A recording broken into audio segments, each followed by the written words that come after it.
Almost every major religion has some form of mysticism. Jews have Kabbalah, Islam has Sufism, both of which are Abrahamic faiths.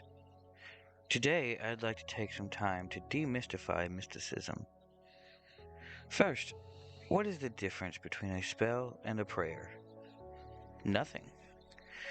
Both call to a higher power in hopes of a miracle to return in their favor. The thing is, there are a lot of misconceptions about magic. Take, for example, the pentagram. It's commonly thought that the pentagram by itself is a symbol of evil, or if it's upside down, it's meant for devil worship. This can't be further from the truth. Sure, people can tarnish original purposes, but by itself, a pentagram is nothing more than an amplifier. Each point represents an element, the first of which is spirit. What is spirit? Spirit is the element which ties the material world to the astral plane, or to God. And the best representation of spirit with a prayer or a spell is you. So let's represent spirit with one of these points. How do we do that?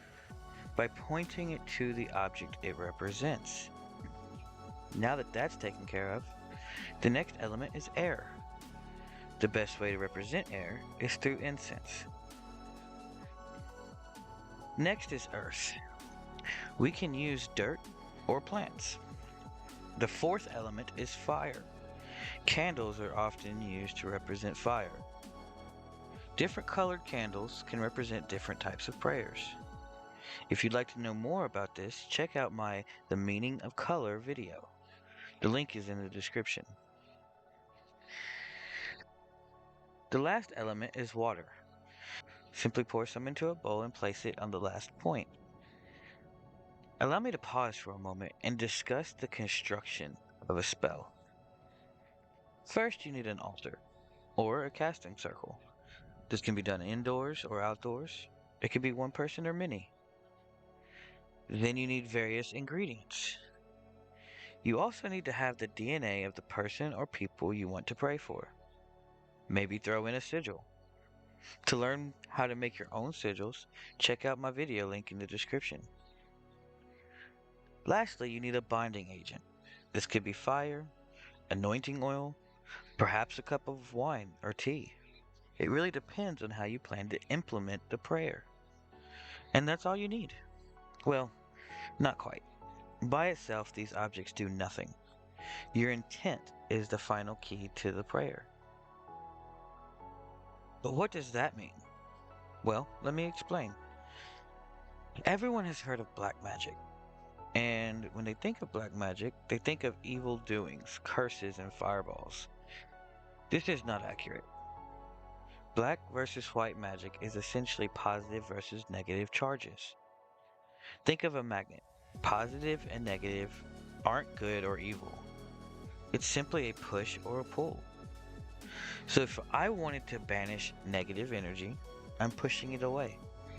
If I wanted to promote positive energy, I'm pulling it in.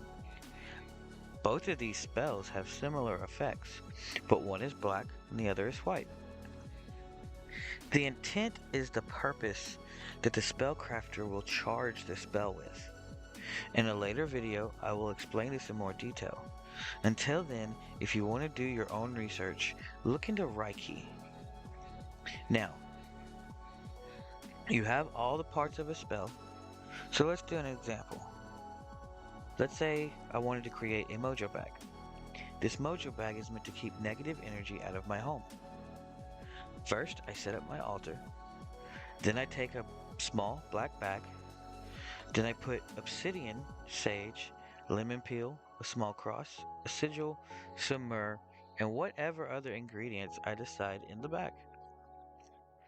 Then I have my girlfriend, my daughter, myself, and other members of my household to spit in the bag, or provide hair, or some fingernail clippings.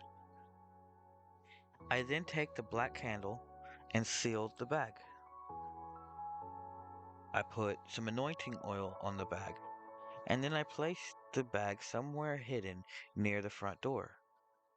every single step I've taken in this process, I am focusing my intentions and praying that God protects my home from ill will. And that's it. We just made our first spell. In my next video, I will talk about various ingredients and their properties.